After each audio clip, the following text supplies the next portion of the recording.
Hi guys. Today I am bringing you a replay of the mighty Type 59.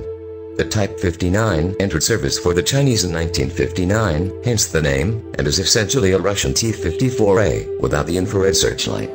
Approximately 9,500 Type 59s were produced between the late 1950s and 1980. Type 59 saw action in various conflicts around the world in Asia, Africa and the Middle East. Notable users of the vehicle have been China, Vietnam, Cambodia, North Korea and Pakistan. As of 2014, there are still more than 4,000 Type 59s in service. The Type 59 gained worldwide infamy after the Tank Man incident in Beijing, one day after the Chinese government's violent crackdown on the democracy movement in China in 1989. In World of Tanks, the Type 59 was a Chinese premium Tier 8 medium tank that featured great frontal armor, decent mobility and a somewhat mediocre cannon. The Type 59 is a great moneymaker and considered by many to be the best Tier 8 premium tank. Due to its increasing popularity, Wargaming removed the Type 59 from the gift shop in 2012, as there were simply too many of them in the queues. Type 59s were among the most hated tanks in the entire game. The perception was that they were completely OP, and since there were so many of them, Wargaming simply had to do something about that. In truth, the single Type 59 probably never was quite as OP as its reputation suggested, but wolf packs of them, rampaging through the maps, well, that's another story. Today I'll show you a replay of a single Type 59, and hopefully we'll get a tiny glimpse of what this tank is capable of, given the right circumstances.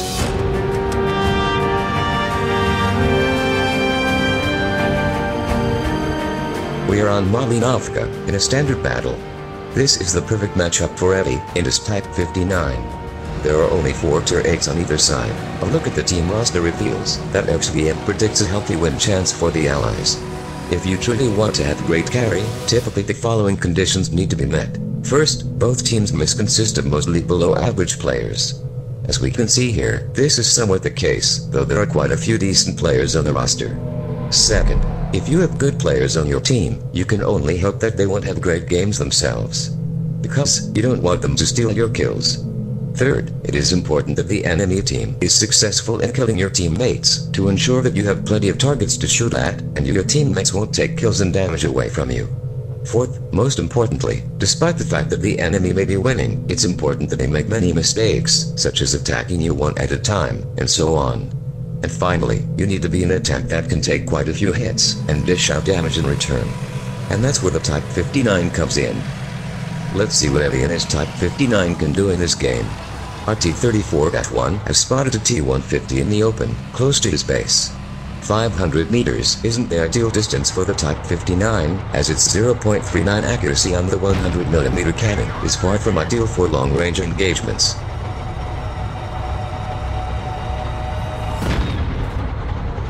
But apparently the cannon is accurate enough, and I think the T-150 driver would agree. Our T-34-1 is still doing a good job. He spots another target. T-28 prototype, in the side. A few seconds after the prototype is spotted, he is already dead. Our KV-2 gets the kill. By the way, that KV-2 driver will end up playing a very decent game. It is just about now, when Eddy realizes that the base may be under threat. Most of the Allies are still making their way up the hill as the opponents attack the Allied base. They have just killed the Allies' last defender, and Eddy has decided that it's time to get back to base in a hurry. But the KV-2 also turns around to help defend the base. Being able to relocate quite quickly to react to changes on the battlefield is the strength of many medium tanks, and the Type 59 is no exception. Eddy is doing some 50 kph over soft terrain. The enemies at the Ally base have yet to be spotted, but that is just a matter of time.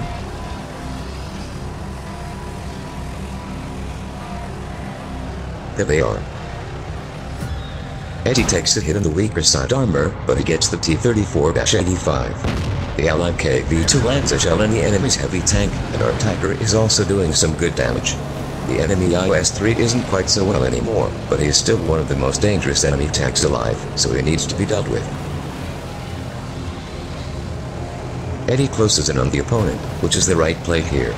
The IS-3 is the only enemy that has been spotted thus far, so it's a good opportunity to take him out. The KV-2 has been reloading, but he is now ready to fire. The question is, will the IS-3 stick his nose out? Great shot by the KV-2. While he did not punish shell, he still did almost 350 damage to him. That is a great result for the KV-2. Eddy is making his move.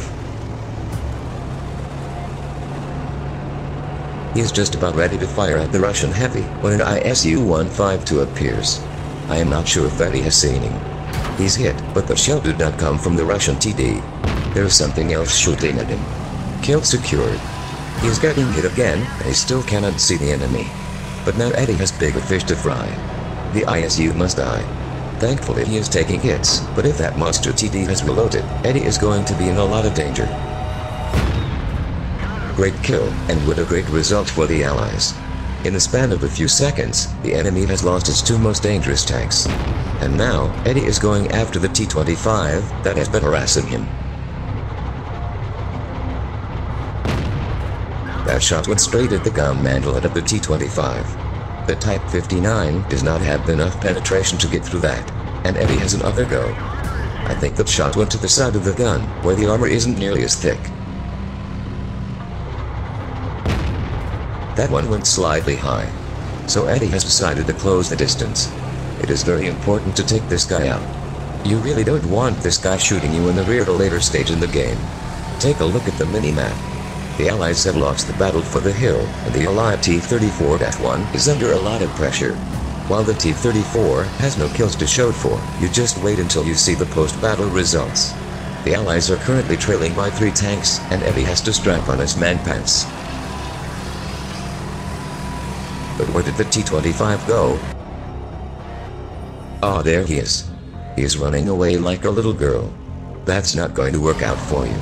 Not with the Type 59 breathing down your neck. Nice shot in the back of the head. That was Eddy's 5th kill, but the enemy still leads by 3 tanks. For Eddy, it is now time to get back into the fight and join fellow KV-2. The KV-2 has done well, with 2 kills and some good hits at important targets. Unfortunately for the Allies, the T-34-1 was not able to survive the attack by 2 enemies, so it's now up to the Tiger, the KV-2, and the Type 59. The Tiger is under attack by the IS, and Eddy is trying to support the ally. He blows the IS's tracks off, and keeps him in place. Eddy lands another hit, and the IS seems completely oblivious to the danger he is in. Great shot by the KV-2 to secure the kill. All of a sudden, things start looking up. The Allies are only trailing by 2 tanks. Eddy is rushing into position to support the Tiger, because he knows what's coming. Exactly. The enemy is making the move on the Tiger.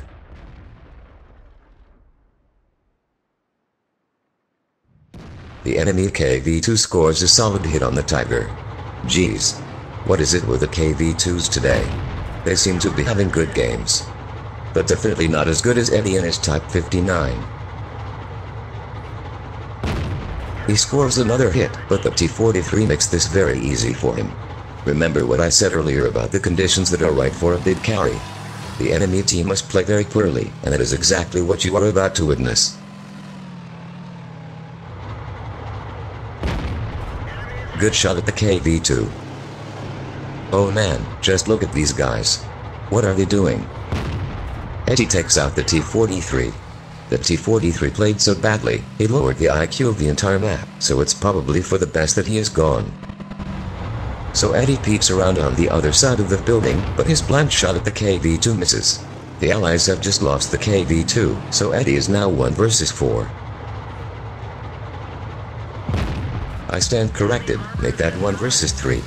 Great blind shot at the opponent's Type 59. That is kill number 7 for Eddy. The enemy may have the numerical advantage, but 2 tier 6s and 1 tier 7 will have a very hard time bringing down a Type 59. If they attack him head-on, they won't stand a chance. The only chance they have is to flank around and attack Eddy from 2 sides. Eddy is now retreating. He wants the enemy to attack him, but he wants to do it on his terms, not on theirs. And that means that Eddy wants to get his Type 59 hull down. Neither the IS nor the Churchill are capable of penetrating the Type's turret. The KV-2 can do some damage to him, but he is on low health and does a very long reload. Eddy has laid the perfect trap for them. Question is, are they going to fall for it? Oh yes. There they are. The enemy has just lost the game. Eddy blows the IS's tracks off, and now he is pulling back. The IS bounces off the Type 59's turret, and Eddy has all the time in the world to take him out. He takes a hit from the KV-2, but it is too little, too late. The KV-2 is trying to escape, but of course, that isn't going to happen. Kill secured. I must give some props to the enemy. They were at least trying, but realistically, this was never going to work. The last enemy is a Churchill, and he is really no threat to Eddy. I'm just gonna speed this up a bit. Well, I think you have seen the potential that is in the Type 59. When it is stopped here, it is a deadly force. It is agile, has great frontal armor, and a gun that works perfectly fine at Tier 8. And on top of that, it really makes a lot of credits, and when I say a lot, I mean a shitload. Why don't you guess how many credits this game was worth? I'll show you in a moment, and you can see if you were even close. As this game is coming to an end, let me say that I will from time to time feature subscriber replays on this channel. But what better way to start is there than with a Pulse Medal? Naturally, this game was an ace tanker, and it was good for 2600 XP undoubled. Eddy damaged 12 enemy tanks, and killed 10 of them. That's the Pulse Medal, something that I personally only have managed to get once. Eddy also got the high caliber, and, of course, the Top Gun. 1750 base XP is a massive result. It is true that Eddy managed to steal quite a few kills, but he did manage to do the highest damage of any player. I also want to mention the T-34F1, under the command of B.A. Barkas. He had a great game with more than 3k damage, which unfortunately ended way too soon. And then there is the old KV-2. Old and slow was instrumental in defending the cap, and he scored 3 important kills. Well played, gentlemen. So, how much money did Eddy make in this game? He walks away with more than 120,000 credits. And yes, that is profit, guys. That's just insane. Is the Type 59 a good money maker? Oh hell yes it is. Great tank, and a great game by Eddy. Sure, he was aided by the enemy team, that at times played like donkeys, but Eddy managed to take full advantage of the situation, show good situational awareness, and he put the Type 59 where it was needed to secure victory. So I am not taking anything away from his performance. And it is games like these that make me realize time and time again, if I could have one tank in my garage that I currently do not own, it would be the Type 59. Sadly though, that isn't an option anymore. Guys, I hope you enjoyed this video, and if you did, please consider rating the video down below. It helps out my channel a lot. Take care, and until next time, have a good one.